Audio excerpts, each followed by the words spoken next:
encaminha na primeira carta, ao final da carta, se vocês forem ler, eu peço que leiam, ele pede para que Dom Manuel de Portugal quebre um galho e tire o cunhado dele que estava no degredo em São Tomé por assalto à mão armada. É um tipo de corrupção, não é? Ou seja, dizem também que Dom Pedro I era chamado de caríssimo, não pelos motivos que vocês imaginam, mas porque ele custava caro mesmo.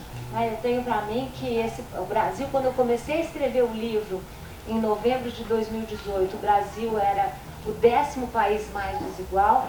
Quando eu acabei de escrever o livro, em março, o Brasil já era o 9º país mais desigual, o 3º mais desigual no critério terra.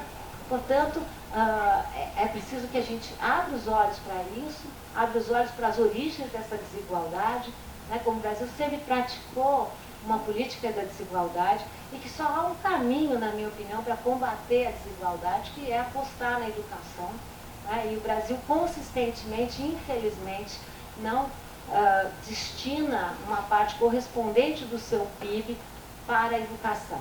Essa é uma questão, eu digo que talvez a única novidade desses tempos é que os brasileiros,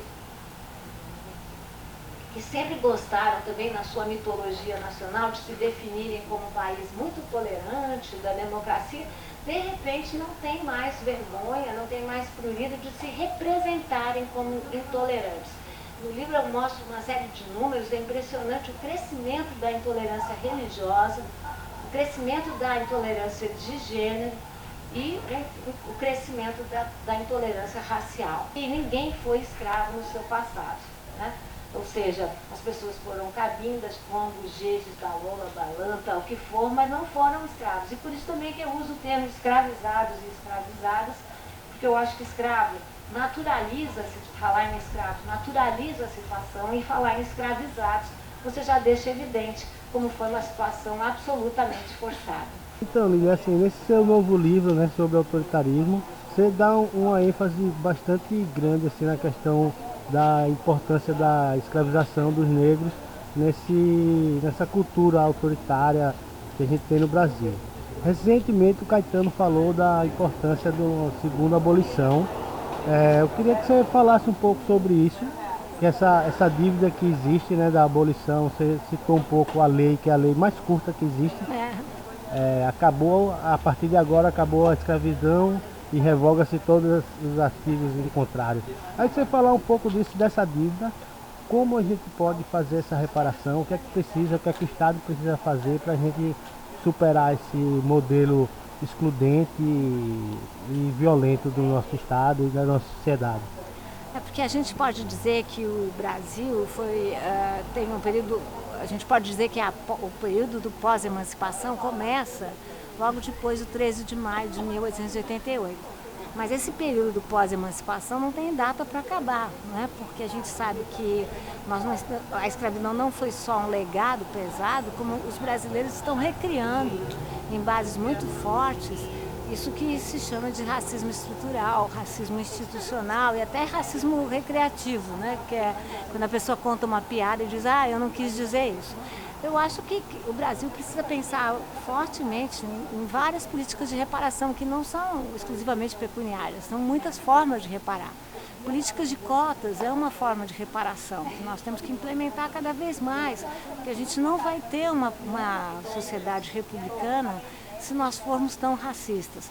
Também eu penso que políticas de ação afirmativa são políticas fundamentais, porque elas representam uma outra história, né? Ou seja, nós temos muitas histórias do Brasil, mas a história africana, as histórias africanas são muito importantes e para que as pessoas entendam de uma vez por todas que ninguém foi escravo no passado. As pessoas foram escravizadas e foram escravizadas à força. E também a gente recontar uma outra história, uma história que inclua a África, as Áfricas que vieram ao Brasil, será fundamental. Então eu sou a favor de cotas, não só porque nós temos dívidas a reparar, mas também porque eu acho que cotas, as nossas classes, as nossas empresas, as nossas instituições serão muito melhores, porque serão mais plurais. Aí você fala muito na questão da educação, né, como um fator importante para essa reparação e para a construção da sociedade justa, assim como a gente quer, né? E a gente vê que desde o do fim da escravização dos negros, essa luta dos negros, do movimento negro por educação é muito forte, né? A gente vê que logo após, na Primeira República, Sim. havia legislação proibindo os filhos de negros de frequentar escolas públicas, e a gente vê que a simbologia da escola é tão forte que a gente vê que esses grêmios recreativos criados no Rio, São Paulo, eles recebem o nome de escola, né? Então eu queria que você falasse um pouco a importância da educação para a gente construir uma sociedade verdadeiramente justa e solidária. Como eu disse aqui na palestra, eu acho que a única maneira, para usar uma metáfora forte desse governo, da gente tirar o gatilho, né, da desigualdade, é que a gente passe a aplicar uma porção proporcional do nosso PIB na educação. Eu acho que a educação não só ela tem a possibilidade de fazer esse país um país mais desigual, como ela tem a possibilidade de fazer esse país um país mais tolerante, né? Nós temos as últimas pesquisas sobre intolerância religiosa, de gênero, racial, são apavorantes. Os brasileiros estão ficando muito mais intolerantes. E acho que a educação que nos ensina a importância da democracia, da pluralidade e da diferença. Os negros, esse foi um país que a educação nunca foi um direito de todos. Durante a escravidão, a educação era proibida, terminantemente proibida aos negros, e não à toa as populações negras sempre tiveram na educação um elemento fundamental. Ela é o nosso ticket para uma sociedade mais justa, republicana e democrática. E aí a gente vê que com esse novo governo, que a gente sabe que a história ela não é linear, a gente não tem aquela visão positivista da história que a gente caminha para o progresso. A gente vê que esse governo agora trata a escola como uma saída para a educação, a militarização da escola. Você acredita que esse é um momento importante para a sociedade brasileira viver, para a gente ver o modelo de sociedade que a gente deseja? Você acha que esse período que a gente está passando com esse novo governo, ele de certa maneira vai nos ajudar a construir uma sociedade melhor?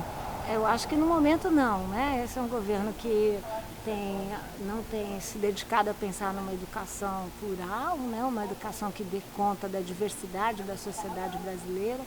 Esse é um governo que tem feito uma política absolutamente incorreta no que se refere, chama de ideologia de gênero, que não é, são teorias muito importantes e que permitiram que a sociedade brasileira incluísse várias formas de gênero que são fundamentais para a nossa realidade. E esse é um governo que se baseia num modelo único de história, uma história europeia, uma história colonial, uma história branca, né? Quando a gente precisa de uma história mais múltipla. É o governo da pós-verdade, né? Da fake news.